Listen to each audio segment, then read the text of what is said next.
Members of the Congress, I have the great and personal pleasure, the high privilege, and the distinct honor of presenting to you the President of the United States.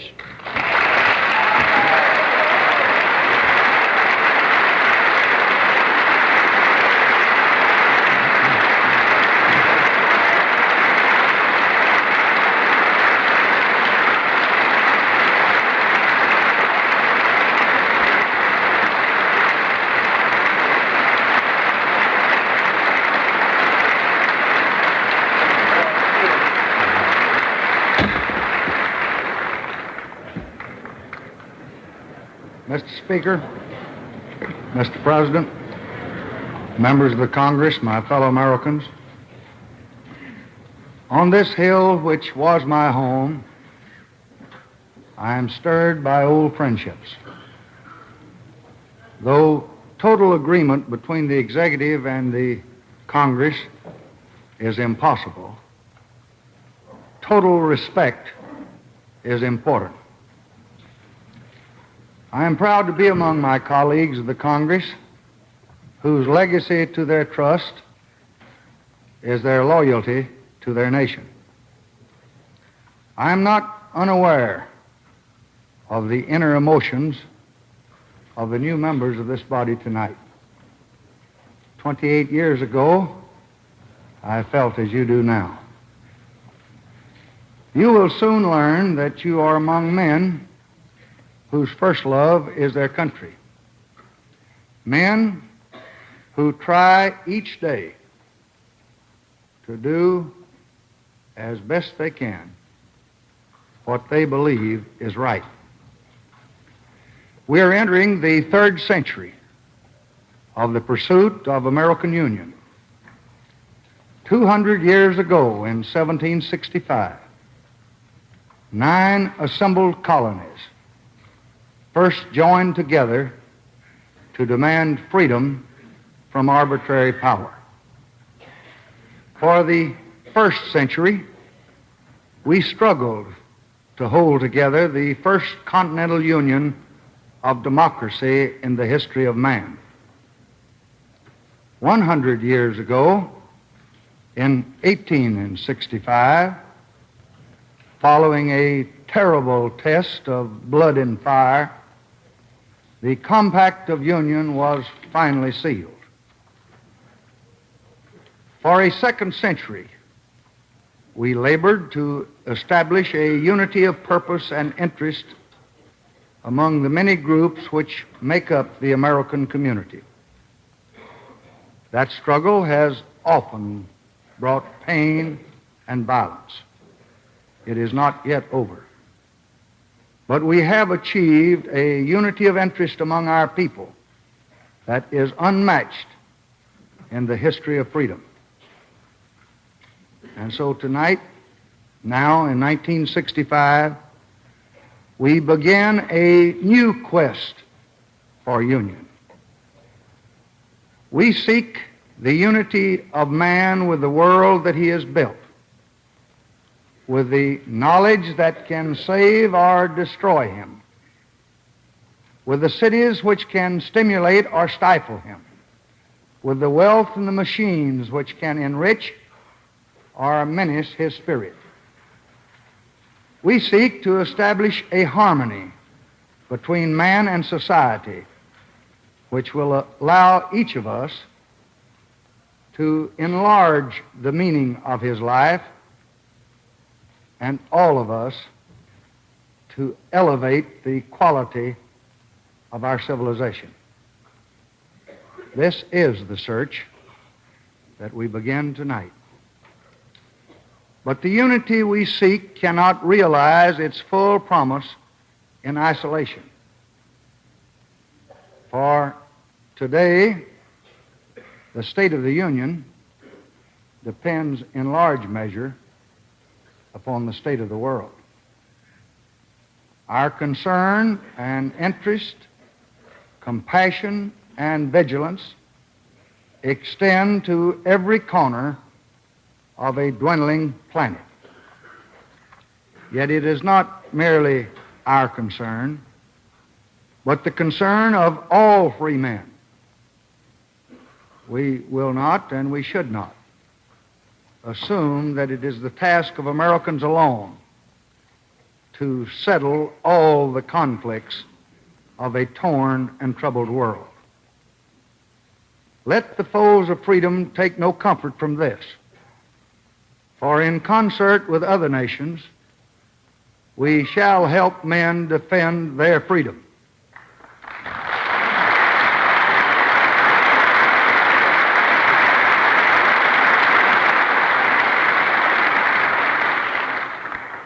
Our first aim remains the safety and the well-being of our own country.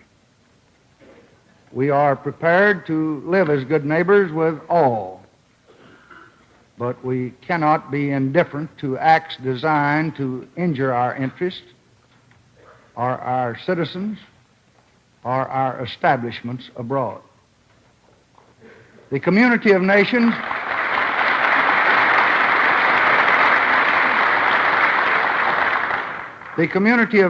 requires mutual respect.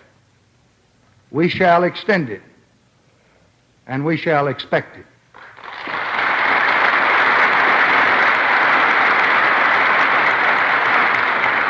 In our relations with the world, we shall follow the example of Andrew Jackson, who said, "I intend to ask for nothing that is not clearly right, and to submit to nothing that is wrong."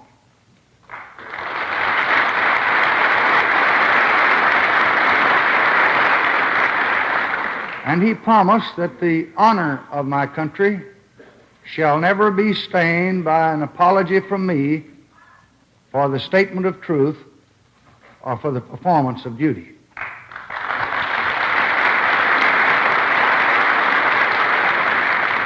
That was this nation's policy in the 1830s, and that is this nation's policy in the 1960s.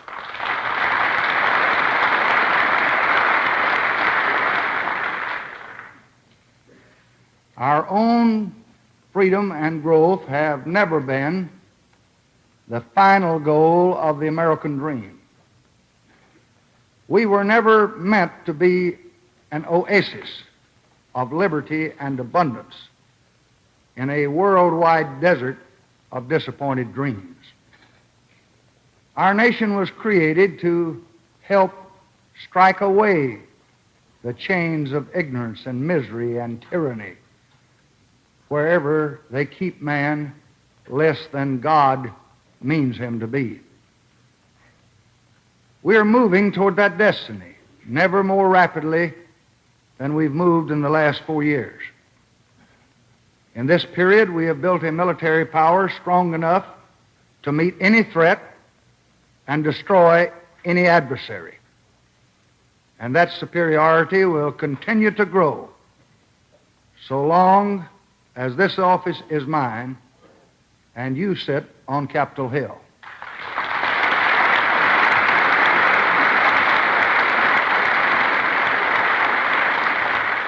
In this period, no new nation has become communist, and the unity of the communist empire has begun to crumble. In this period, we have resolved in friendship our disputes with our neighbors of the hemisphere and joined in an alliance for progress toward economic growth and political democracy. In this period, we have taken more steps toward peace, including the Test Ban Treaty, than at any time since the Cold War began. In this period, we have relentlessly pursued our advances toward the conquest of space. Most important of all, in this period, the United States has emerged into the fullness of its self-confidence and purpose. No longer are we called upon to get America moving. We are moving.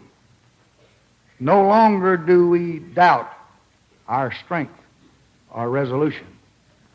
We are strong, and we have proven our resolve.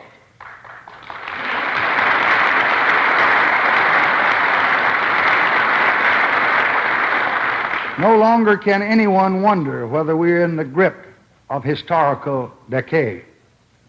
We know that history is ours to make, and if there is great danger, there is now also the excitement of great expectations.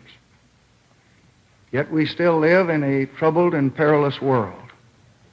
There is no longer a single threat. There are many. They differ in intensity and in danger. They require different attitudes and different answers. With the Soviet Union, we seek peaceful understanding that can lessen the danger to freedom. Last fall, I asked the American people to choose that course. I will carry forward their command.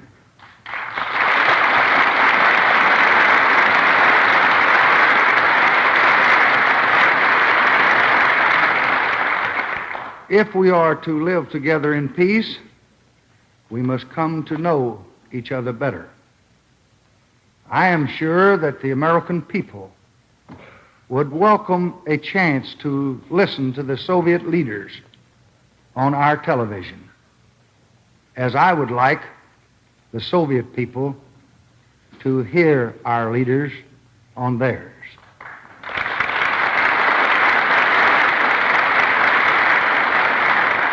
I hope the new Soviet leaders can visit America so they can learn about our country at first hand. In Eastern Europe, restless nations are slowly beginning to assert their identity. Your government, assisted by the leaders in American labor and business, is now exploring ways to increase peaceful trade with these countries and with the Soviet Union. I will report our conclusions to the Congress. In Asia, communism wears a more aggressive face. We see that in Vietnam. Why are we there? We are there first because a friendly nation has asked us for help against the communist aggression. 10 years ago, our president pledged our help. 3 presidents have supported that pledge, and we will not break it now.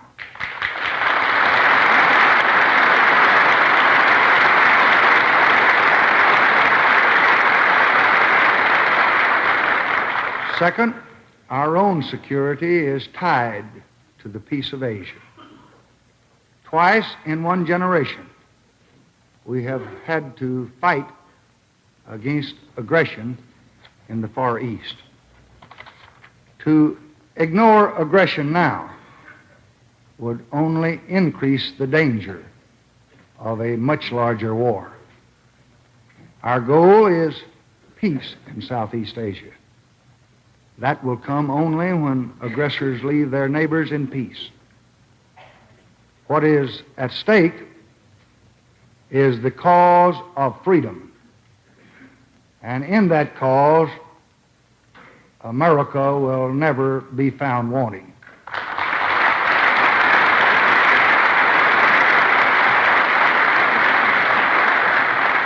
But communism is not the only source of trouble and unrest. There are older and deeper sources in the misery of nations and in man's irrepressible ambition for liberty and a better life. With the free republics of Latin America, I have always felt, and my country has always felt, very special ties of interest and affection. It will be the purpose of my administration to strengthen these ties. Together we share and shape the destiny of the new world. And in the coming year, I hope to pay a visit to Latin America. and I will steadily enlarge our commitment to the Alliance for Progress as the instrument of our war against poverty and injustice in this hemisphere.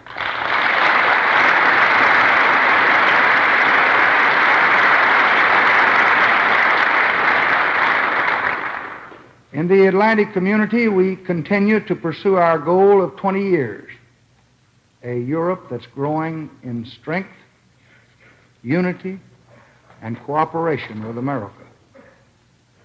A great unfinished task is the reunification of Germany through self-determination.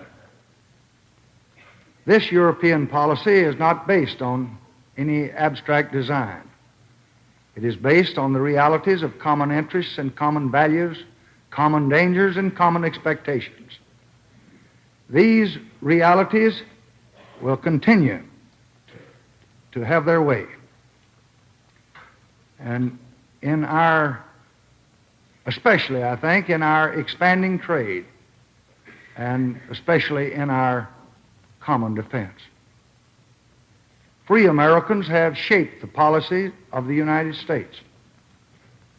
And because we know these realities, those policies have been and will be in the interests of Europe. Free Europeans must shape the course of Europe, and for the same reasons. That course has been and will be in our interest and in the interest of freedom. I found this truth confirmed in my talks with European leaders in the last year. I hope to repay these visits to some of our friends in Europe this year.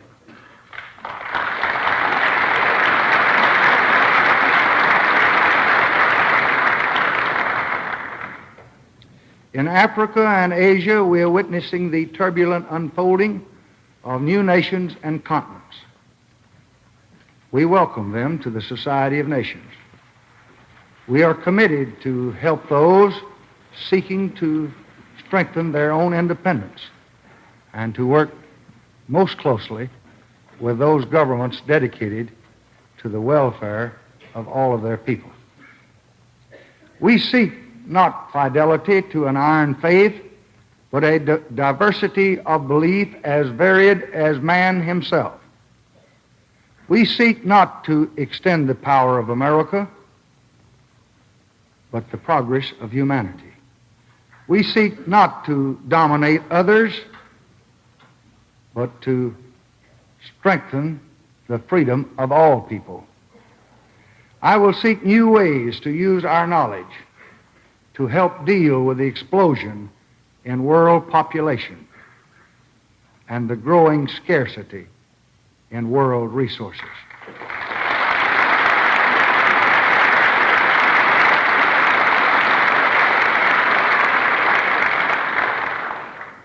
Finally, we renew our commitment to the continued growth and the effectiveness of the United Nations.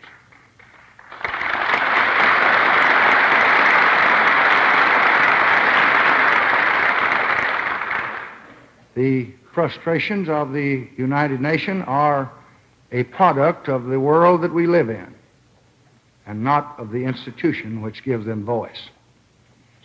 It is far better to throw these differences open to the Assembly of Nations than to permit them to fester in silent danger.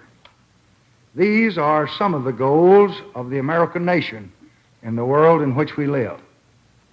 For ourselves, we seek neither praise nor blame, neither gratitude nor obedience. We seek peace. We seek freedom. We seek to enrich the life of man.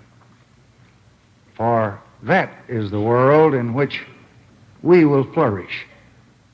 And that is the world that we mean for all men to ultimately have.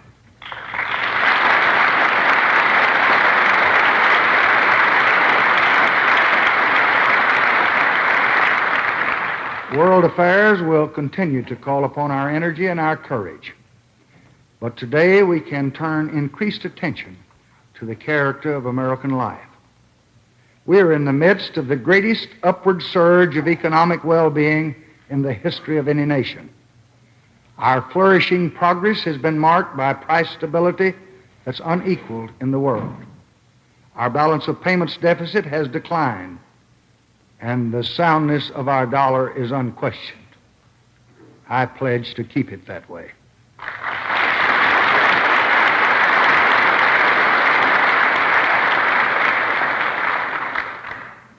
And I urge business and labor to cooperate to that end.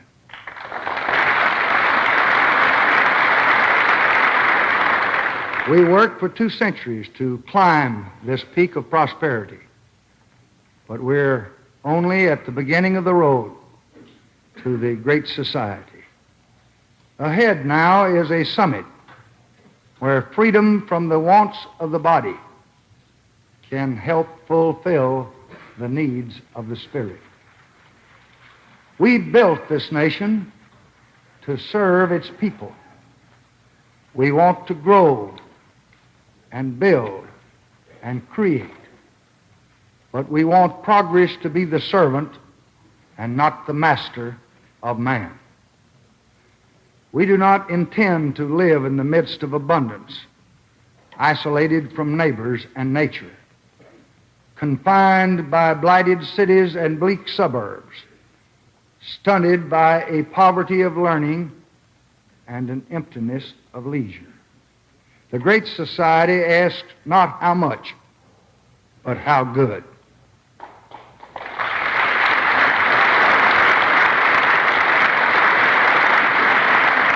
Not only how to create wealth, but how to use it. Not only how fast we're going, but where we're headed.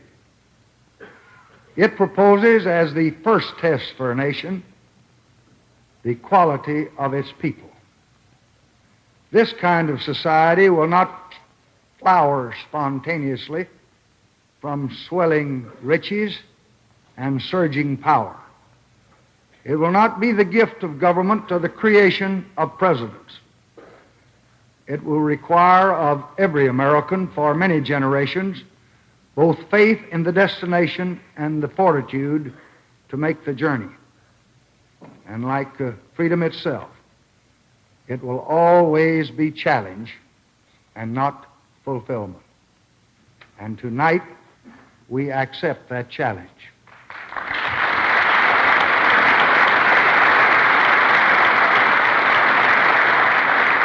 I propose that we begin a program in education to ensure every American child the fullest development of his mind and skills.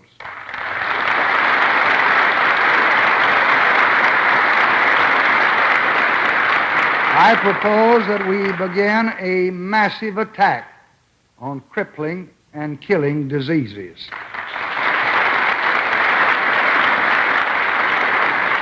I propose that we launch a national effort to make the American city a better and a more stimulating place to live.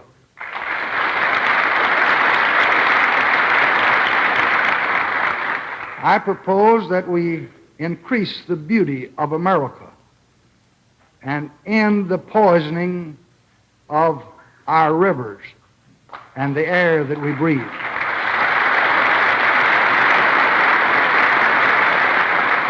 I propose that we carry out a new program to develop regions of our country that are now suffering from distress and depression. I propose that we make new efforts to control and prevent crime and delinquency.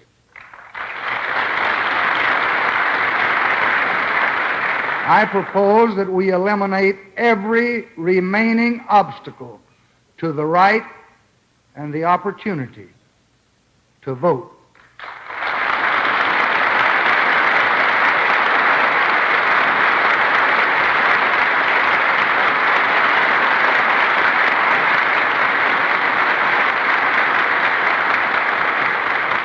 I propose that we honor and support the achievements of thought and the creations of art.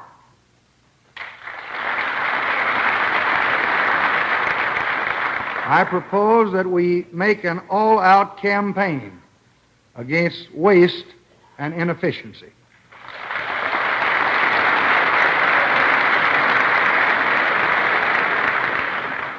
Our basic task is threefold. First, to keep our economy growing. To open for all Americans the opportunity that is now enjoyed by most Americans. And to improve the quality of life for all. In the next 6 weeks, I will submit special messages with detailed proposals for national action in each of these areas. Tonight, I would like just briefly to explain some of my major recommendations in the three main areas of national need. First, we must keep our nation prosperous. We seek full employment opportunity for every American citizen.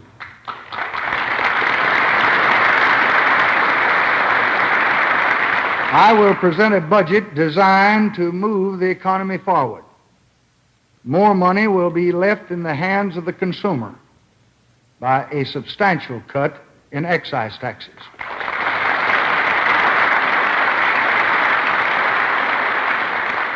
We will continue along the path toward a balanced budget in a balanced economy.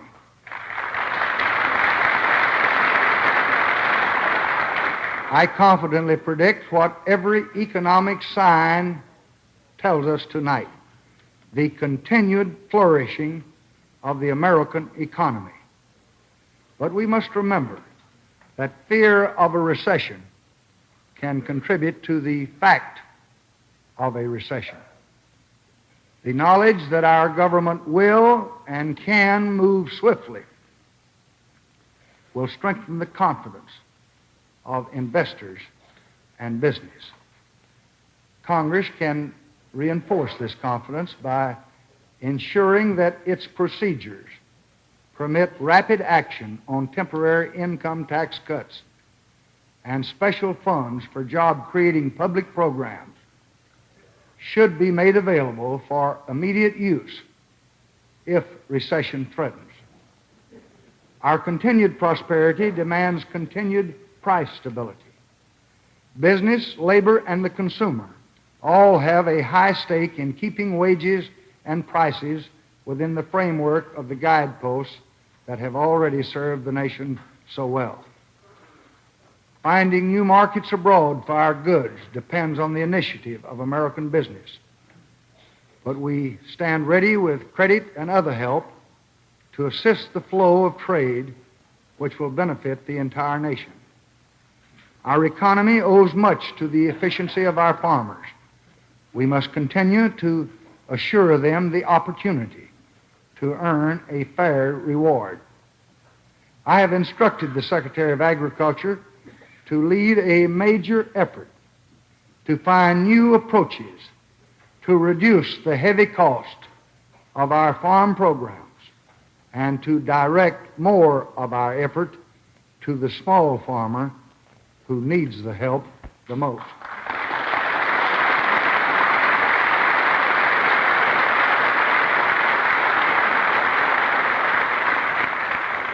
We can help ensure continued prosperity through a regional recovery program to assist the development of stricken areas left behind by our national progress. Further efforts to provide our workers with the skills demanded by modern technology. For the laboring man as an indispensable force in the American system. The extension of the minimum wage to more than 2 million unprotected workers.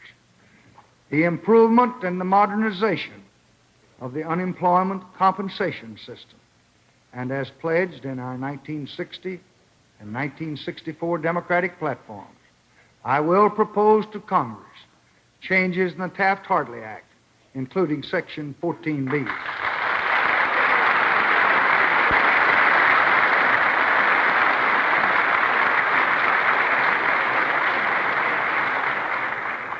I will do so hoping to reduce the conflicts that for several years have divided Americans in various states of our Union. In a country that spans a continent, modern transportation is vital to continued growth. I will recommend heavier reliance on competition in transportation and a new policy for our merchant marine.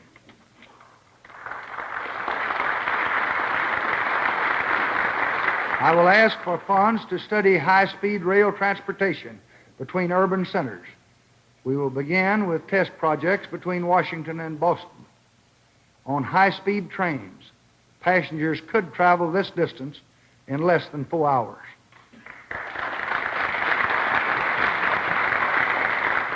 Second, we must open opportunity to all our people. Most Americans enjoy a good life, but far too many are still trapped in poverty and idleness and fear.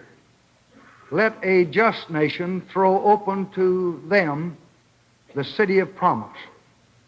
To the elderly, by providing hospital care under Social Security and by raising benefit payments to those struggling to maintain the dignity of their later years.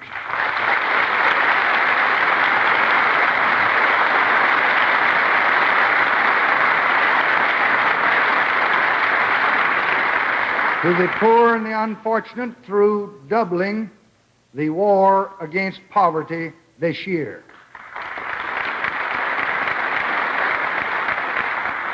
To Negro Americans through enforcement of the civil rights law and elimination of barriers to the right to vote.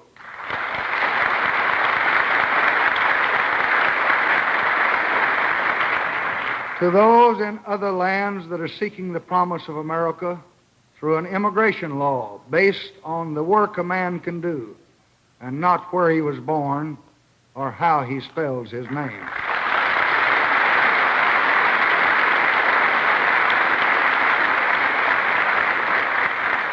Our third goal is to improve the quality of American life. We begin with learning. Every child must have the best education that this nation can provide.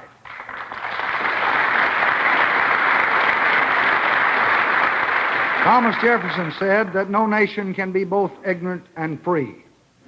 Today, no nation can be both ignorant and great. In addition to our existing programs, I will recommend a new program for schools and students with a first-year authorization of $1,500,000,000.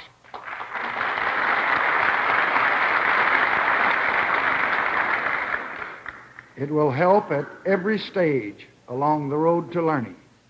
For the preschool years, we will help needy children become aware of the excitement of learning. For the primary and secondary school years, we will aid public schools serving low-income families and assist students in both public and private schools.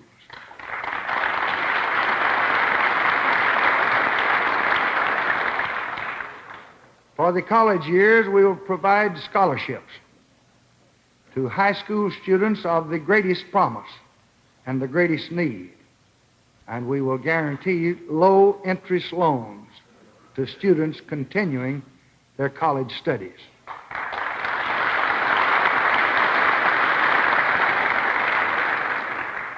New laboratories and centers will help our schools, help them lift their standards of excellence, and explore new methods of teaching. These centers will provide special training for those who need and those who deserve special treatment. Greatness requires not only an educated people, but a healthy people. Our goal is to match the achievements of our medicine to the afflictions of our people. We already carry on a large program in this country for research and health. In addition, regional medical centers can provide the most advanced diagnosis and treatment for heart disease and cancer and stroke and other major diseases. New support for medical and dental education will provide the trained people to apply our knowledge. Community centers can help the mentally ill and improve health care for school-age children from poor families, including services for the mentally retarded. And educated and healthy people require surroundings in harmony with their hopes. In our urban areas, the central problem today is to protect and restore man's satisfaction in belonging to a community where he can find security and significance. The first step is to break old patterns, to begin to think and work and plan for the development of the entire metropolitan areas. We will take this step with new programs of help for the basic community facilities and for neighborhood centers of health and recreation. New and existing programs will be open to those cities which work together to develop unified long-range policies for metropolitan areas. We must also make some very important changes in our housing program if we are to pursue these same basic goals. So a Department of Housing and Urban Development will be needed to spearhead this effort in our cities.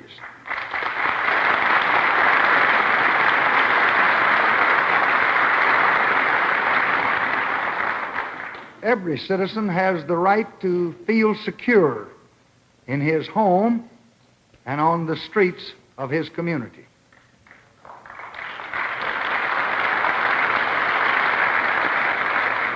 To help control crime, we will recommend programs to train local law enforcement officers to put the best techniques of modern science at their disposal, to discover the causes of crime and better ways to prevent it.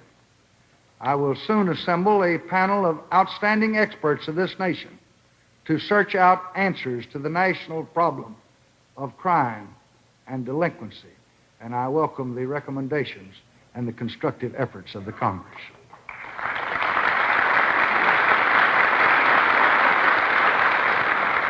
For over 3 centuries, the beauty of America has sustained our spirit and has enlarged our vision. We must act now to protect this heritage. In a fruitful new partnership of the states and the cities, the next decade should be a conservation milestone.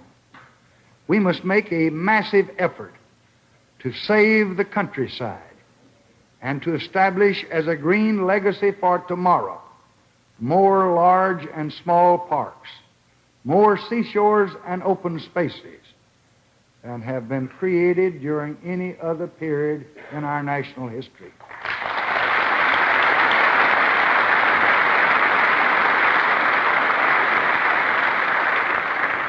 A new and substantial effort must be made to landscape highways to provide places of relaxation and recreation wherever our roads run. Within our cities, imaginative programs are needed to landscape streets and to transform open areas into places of beauty and recreation. We will seek legal power to prevent pollution of our air and water before it happens.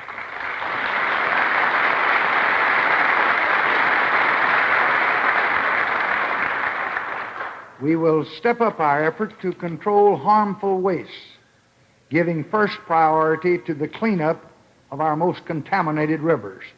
We will increase research to learn much more about the control of pollution. We hope to make the Potomac a model of beauty here in the capital.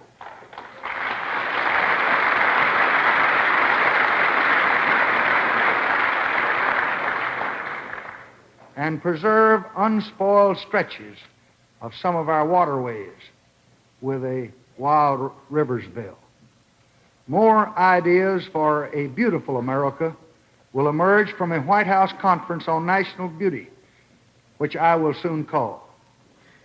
we must also recognize and encourage those who can be pathfinders for the nation's imagination and understanding. To help promote and honor creative achievements, I will propose a national foundation on the arts.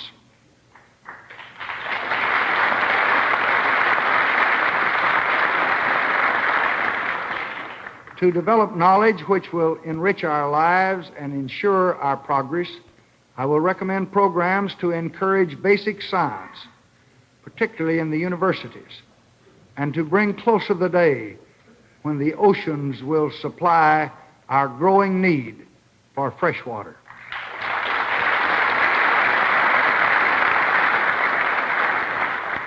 For government to serve these goals, it must be modern in structure, efficient in action, and ready for any emergency.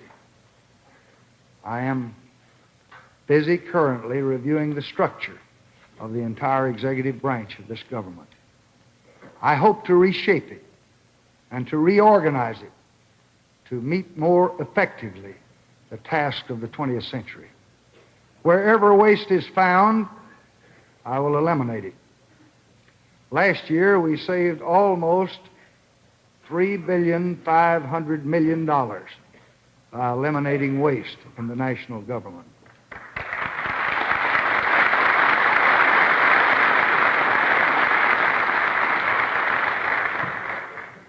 And I intend to do better this year.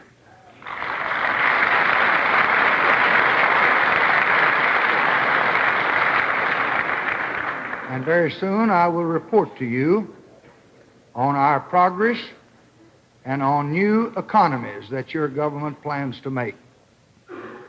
Even the best of government is subject to the worst of hazards. I will propose laws to ensure the necessary continuity of leadership should the president become disabled or die. In addition, I will propose reforms in the Electoral College, leaving undisturbed the vote by states, but making sure that no elector can substitute his will for that of the people.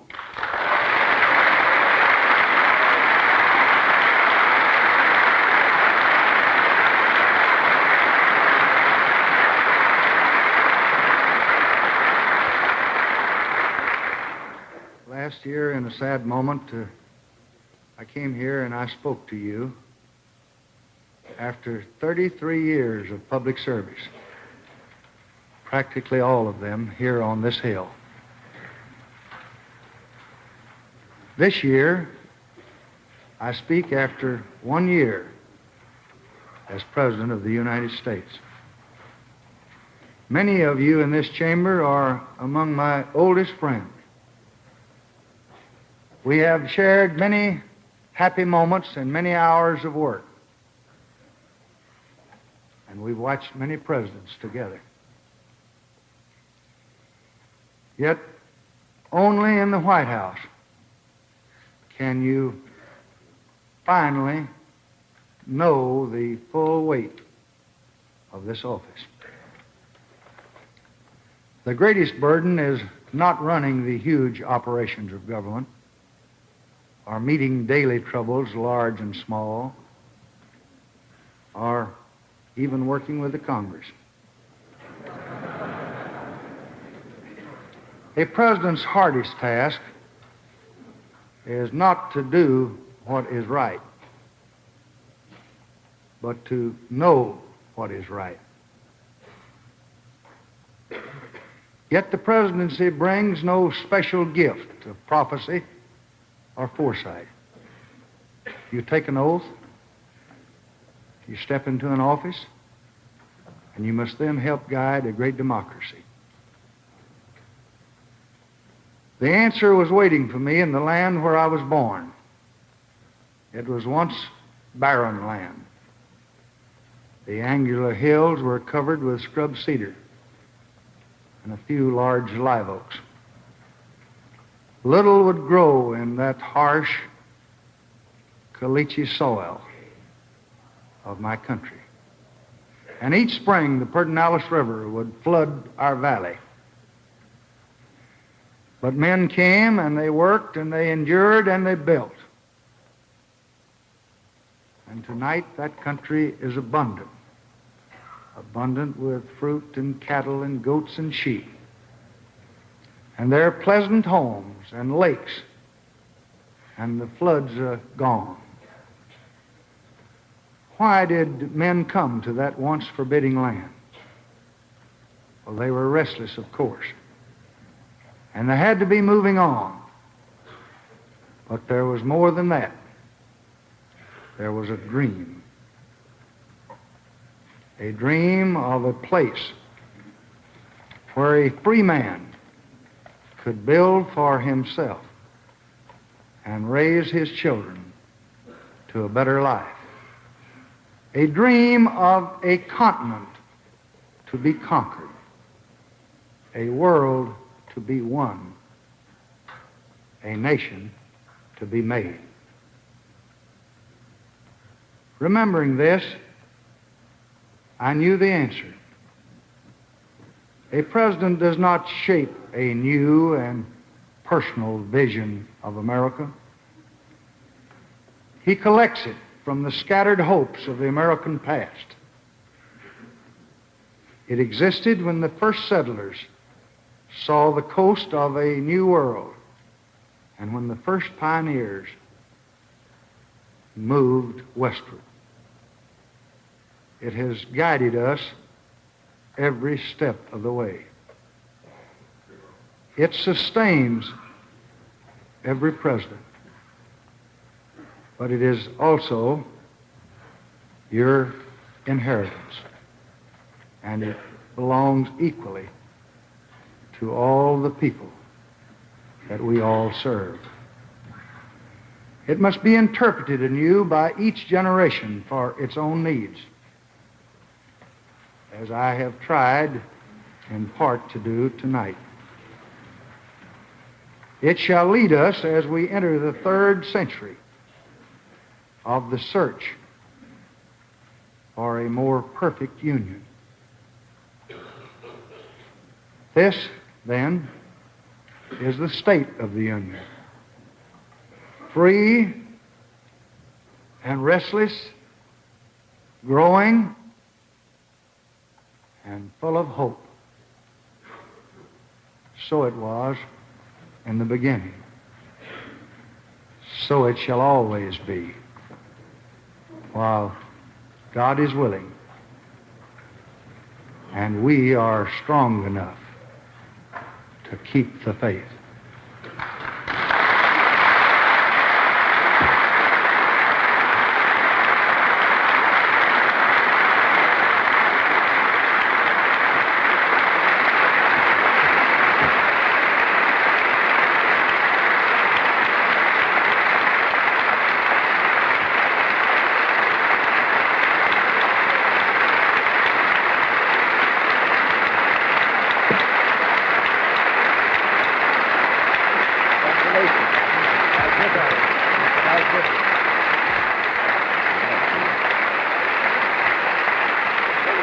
Congratulations.